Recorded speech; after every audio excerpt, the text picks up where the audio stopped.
Hello, my name is Nitin Gupta and welcome to Nitin Gupta classes. Keep learning, keep practicing. Hello students, my name is Nitin Gupta and I welcome you all in the next video of my channel in which we are going to study about the next exercise, which is exercise C of the chapter 13 named menstruation.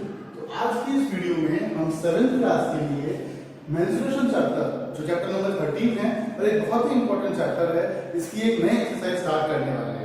I hope आपको exercise ए और exercise B की complete videos मिल चुकी होंगी। इनसे related questions आपने अच्छे से समझे होंगे और प्रैक्टिस करे होंगे और आपको हमारे समझाए हुए क्वेश्चन समझ में भी आए होंगे। आप सभी ने उन क्वेश्चंस को अपनी क्लियर कॉपी में नोट किया होगा, उन क्वेश्चंस की अच्छे से प्रैक्टिस की होगी। साथ ही साथ जो क्वेश्चंस हमने आपको होमवर्क में दिए हैं या अपनी लाइव क्लासेस में समझाए हैं, उन्हें आपने अच्छे से प्रैक्टिस भी किया होगा। आइए तो अब इसी के साथ हम स्टार्ट करते हैं नेक्स्ट एक्सरसाइज, एक्सरसाइज सी। जैसे हमने पहले समझाया है एक्सरसाइज ए और बी को, सेम इसी पैटर्न के साथ हम आपको आगे वाली एक्सरसाइज भी समझाएंगे। एक्सरसाइज ए में जहां हमने area of rectangle, area of square, perimeter of rectangle, perimeter of square, perimeter of isosceles triangle और इस तरीके के कई सारे फॉर्मूलेज की हेल्प से हमने अपने क्वेश्चंस सॉल्व किए थे। जो सेकंड एक्सरसाइज है विच इज एक्सरसाइज बी, वो भी हाल ही में खत्म हुई है, जिसके लिए हमने आपको सभी क्वेश्चन समझाए हैं और जो फॉर्मूला आपने यूज किया था उस एक्सरसाइज में वो है area of triangle which is equals to 1/2 into base into height.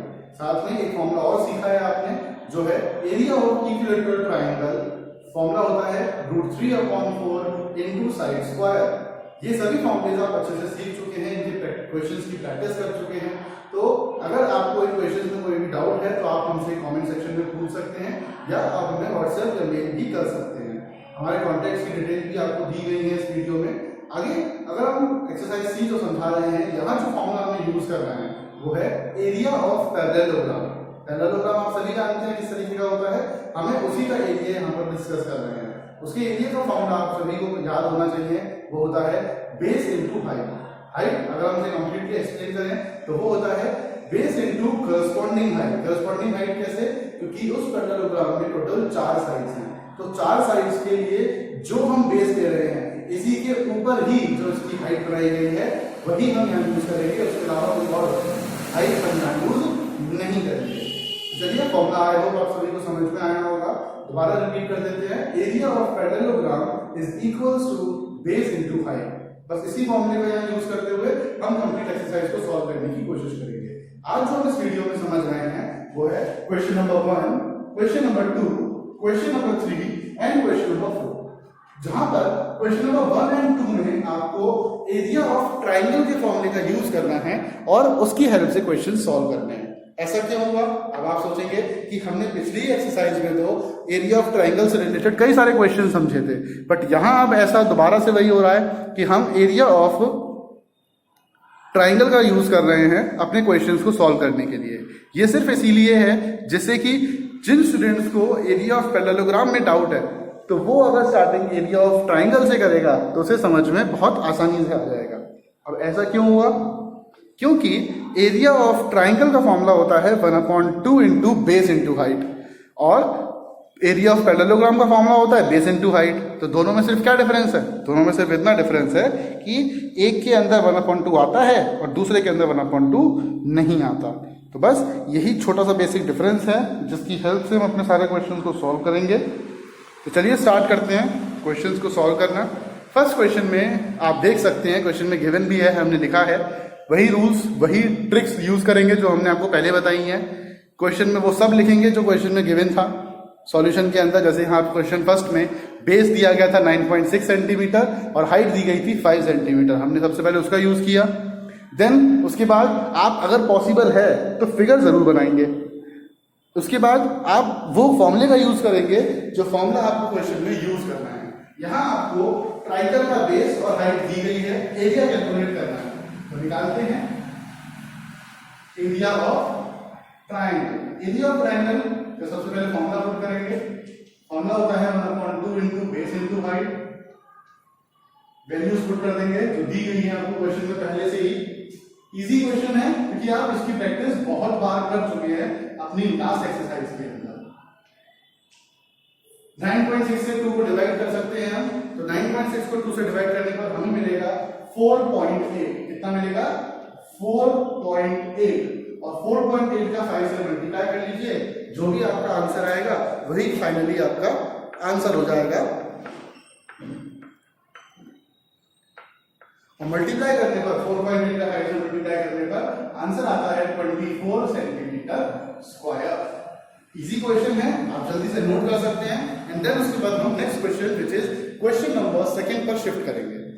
तो क्वेश्चन नंबर 2 में अगेन, चलिए पहले आप नोट कर लीजिए, हमको सेकंड्स का टाइम दे रहे हैं, देन उसके बाद हम क्वेश्चन नंबर 2 की तरफ बढ़ेंगे। क्वेश्चन नंबर 2 में आप ध्यान से देखिएगा, आपको अगेन ट्राइंगल से रिलेटेड फॉर्मूला यूज करना है, क्योंकि अगेन क्वेश्चन में आपसे बोला गया है एरिया ऑफ ट्राइंगल की बात की गई है। एरिया ऑफ ट्राइंगल आपको गिवन है विच इज 45 सेंटीमीटर स्क्वायर। इसके साथ साथ आपको बेस भी गिवन है विच इज 15 सेंटीमीटर। आपको इन दोनों का यूज करते हुए क्वेश्चन के अंदर इसकी height which is corresponding height जो हम बोलते हैं वो कैलकुलेट करनी है। तो चलिए स्टार्ट करेंगे एरिया ऑफ ट्राइंगल के फॉर्मूले से। एरिया ऑफ ट्राइंगल फॉर्मूला सबसे पहले लिखना बहुत जरूरी है हर क्वेश्चन के अंदर, जहां पर आप उसका यूज कर रहे हैं, चाहे वो कोई भी फॉर्मूला। हम फॉर्मूला लिखेंगे which is 1/2 into base into height, और ये किसके इक्वल दिया गया है 45 के। तो हम कह सकते हैं, हम इसके आगे 45 भी लिख सकते हैं, क्योंकि यही तो आपको एरिया गिवन है क्वेश्चन में। चलिए वैल्यूज पुट कर दीजिए बेस की, वो हो जाएगी 1/2 into 15 into h is equals to 45। अगर h आपको निकालना है तो 15 h के साथ क्या कर रहा है, 15 यहां पर h के साथ मल्टीप्लाई कर रहा है, वहां जाके वो क्या करेगा डिवाइड करेगा। तो देखिए h is equals to 45 divided by 15। आगे देखिए ये 2 यहां पर डिवाइड हो रहा है, तो वहां जाकर वो क्या करेगा मल्टीप्लाई करेगा। वेरी गुड, बस आप इसको आपको करना है सिंप्लीफाई। जैसे ही आपने इसको सिंप्लीफाई करा, आपको बहुत इजीली आपकी हाइट की वैल्यू यहां पर मिल जाएगी। तो देखते हैं कैसे निकालेंगे हम इसकी हाइट। आप देख सकते हैं सबसे पहले 15 और 45 को हमें काटना होगा। 15 की टेबल पढ़ेंगे, 15 3 45, और 3 की टेबल में 2 टाइम्स कितना आ जाएगा इसकी वैल्यू 6, और यूनिट क्या यूज करेंगे सेंटीमीटर। आपको बताया गया है हर बार अपने आंसर को लिखते वक्त जरूर चेक करिए क्या आपने वहां पर यूनिट मेंशन करी है या नहीं करी है। अगर आपने वहां यूनिट मेंशन नहीं करी है तो उस क्वेश्चन को दोबारा से देखिए, समझिए, और अपने आंसर में यूनिट जरूर मेंशन करिए। वो कुछ भी हो सकती है, लेंथ निकाल रहे हैं तो सेंटीमीटर या मीटर होगी, एरिया निकाल रहे हैं तो सेंटीमीटर स्क्वायर या मीटर स्क्वायर होगा, इसके अलावा अगर आपको कॉस्ट निकालनी है तो रुपीज होगा। तो ये सब चीजें आपको समझनी है, अदरवाइज आपका ये आंसर इनकम्प्लीट रहेगा और फिर आपके इसमें मार्क्स काट लिए जा सकते हैं। तो अभी आपने जो क्वेश्चन नंबर 1 और 2 समझा है, दोनों में ही हमने एरिया ऑफ ट्राइंगल का क्वेश्चन या फॉर्मूला यूज किया था। ये क्वेश्चंस पिछली एक्सरसाइज से रिलेटेड ही हैं जो एक्सरसाइज सी में दिए गए थे। अब यहाँ पर जो एक्सरसाइज सी है जो स्टार्ट कर रहे हैं हम, उसमें जो फॉर्मूला यूज करने का हमने आपको बताया है जो कि है एरिया ऑफ पैरेललोग्राम। तो एरिया ऑफ पैरेललोग्राम का फॉर्मूला अब क्वेश्चन नंबर 3 से स्टार्ट होगा। और कौन से क्वेश्चन से स्टार्ट होगा? क्वेश्चन नंबर 3 से। तो चलिए आते हैं क्वेश्चन नंबर 3 पे। आई होप आप सभी ने क्वेश्चन 1 एंड क्वेश्चन 2 अपनी फेयर कॉपी में नोट कर लिया है और आपको साथ ही साथ समझ में भी आया है। सिर्फ नोट नहीं करना, नोट भी करना है और साथ ही साथ समझना भी बहुत जरूरी है। स्टार्ट करेंगे क्वेश्चन नंबर 3।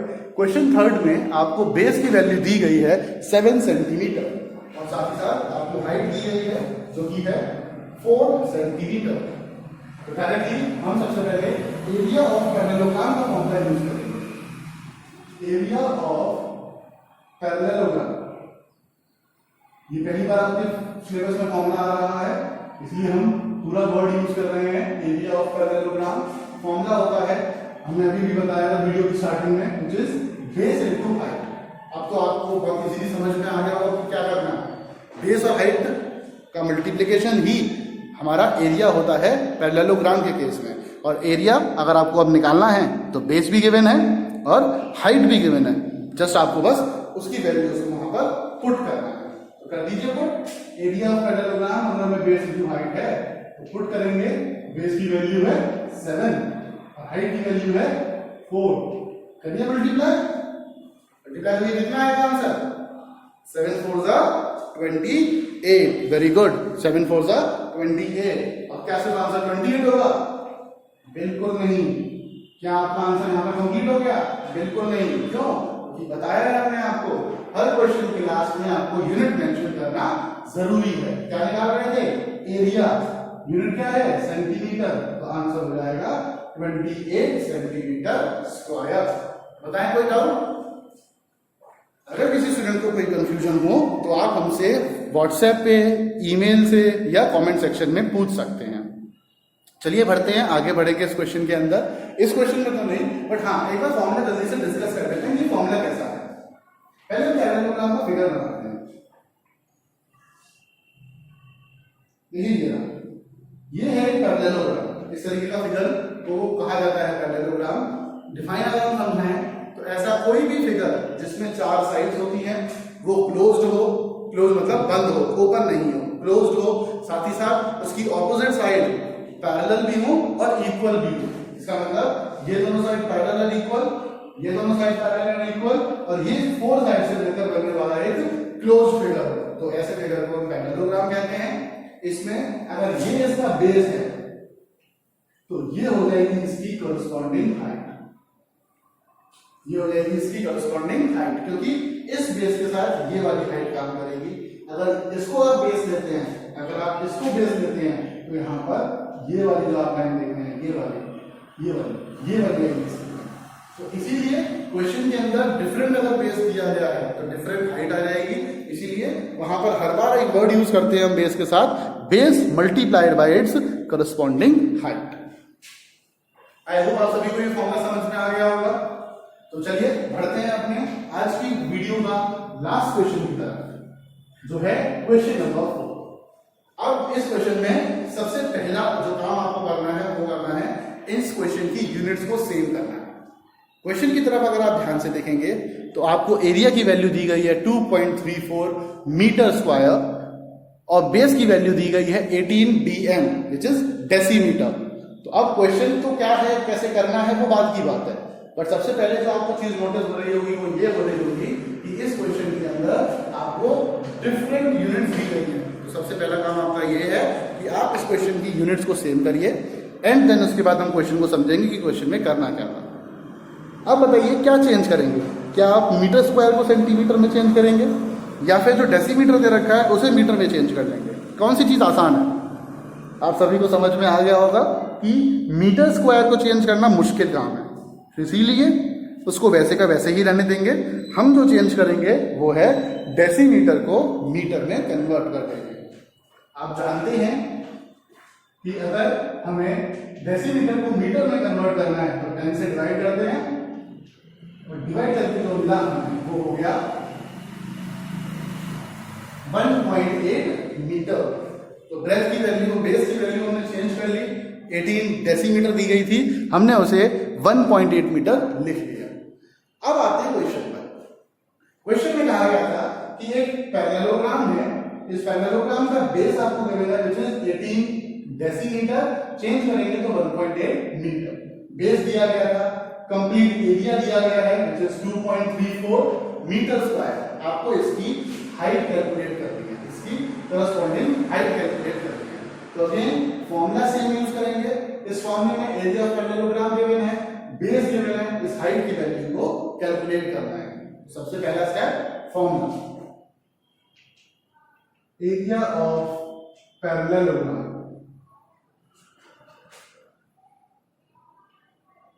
फॉर्मूला होता है बेस इनटू हाइट.